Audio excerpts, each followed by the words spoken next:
Okay, we're going to do text wrap today. Going to document. In this image, I want to make it into a tabloid, so I go up to print. Tabloid, which is 11 by 17.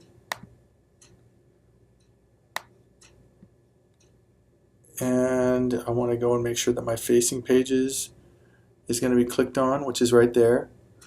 I want to go down here and check for my bleeds, which is going to be, again, 0.125 IN.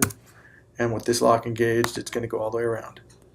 Okay, how many columns do I have here? I want to have 2 columns, and I'll say OK to that. Create. So first thing I'm going to do is I'm going to go and go up to my master pages, and on the left page I'm going to create a text box or an image box, an image frame, and I'm going to put it full bleed, meaning it goes off the page to at least the red line on the outskirts. And then after I've drawn that box, I'm going to go to File, Place, and I'm going to go look for the jet.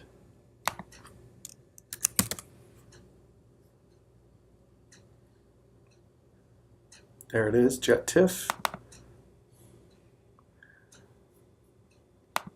And click inside this image. And I'm going to go to the rotation tool and move it. And rotate this clockwise.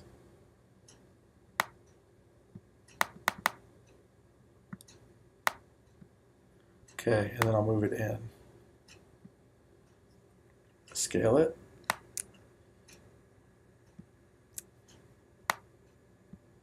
So you can see that with the white arrow, I'm grabbing inside of the picture frame, but I am not moving the picture frame. Now I want to go and move the picture frame. So I grab this and I deselect by clicking out here, and I've clicked on the area where the box of the frame is, and there's the frame. So what I can do with this is I can make this go out to this. Then I'll go back, get this, and I'll move it around the way I want it to be. I think I'm going to re-rotate that a little bit more vertically. Okay. If you're a plane aficionado and you see this, I know it would stall, so save it.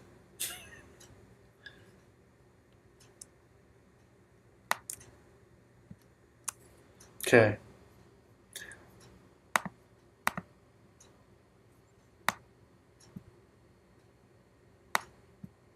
Okay, I'm happy with that. At this point, I'm going to go get the type tool. Command key or control key, click away, and then grab the type tool. And let's do this.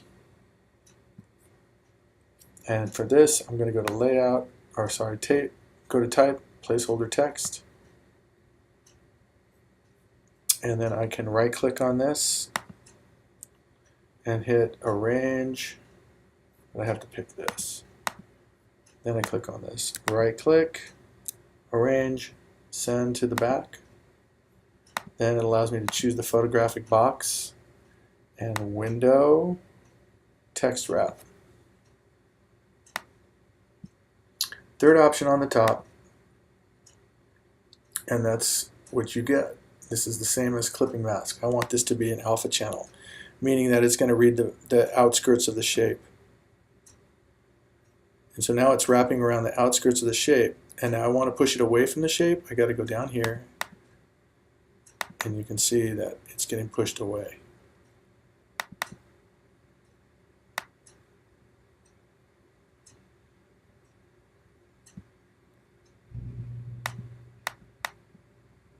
Okay. Now, if I want to see about a better shape for the type, I can go and do a flush justification on this and see if that changes anything. Maybe not, but it doesn't hurt to look. See how we've got a flush left, a ragged right. If I go here to the force justification, look at the contour line now. I cleaned it up a lot. It looks pretty good. The only issue is, if I hit W, you can preview what it'll look like. The only issue is that you're getting sentences like this. And again, we talked about that, and that is considered a river, and that's bad type form. Happens in newspapers because it's something that's done really quickly and generally not done with a lot of quality control. It's about speed, speed, speed. They don't have the time or the luxury for the quality control. So with that, that's the first one. Click, shift, and drag a copy with the Option or the Alt key, and I can get that. It's already set up with the text wraparound on it, so I'm going to go here, W to bring up my guides again, and I'm going to create 2 columns of type. Wrap that, drag a copy over here, and again that is Alt, Control, and drag it. Type tool, clicking in this first box, but before I do that I want to make sure I link these boxes. So down here with my black selection tool, I click here, it loads. See how it loaded down here? That icon looks like it's got lines of text. I click it in this box so that when I do go here and I click the type, so if this is an article for a magazine or something where it's pages of type, I'm going to go and I will place it in here. This is just dummy copy or Greeking. I'll place it in here and it goes from one box to the next. So this is an example of a 2-column. This was a manuscript grid, meaning that there's only one big box of text that's wrapping around. It's kind of interesting to look at, but it's not necessarily the best way to go in terms of readability because of the fact that you're reading and then you have to break and then jump over here. So it may look interesting, so maybe you do this as some sort of a textual background for an art piece, but in terms of graphic art and modernist approaches, readability is the name of the game, and if you can't read it, what's the point? Okay. And that's that.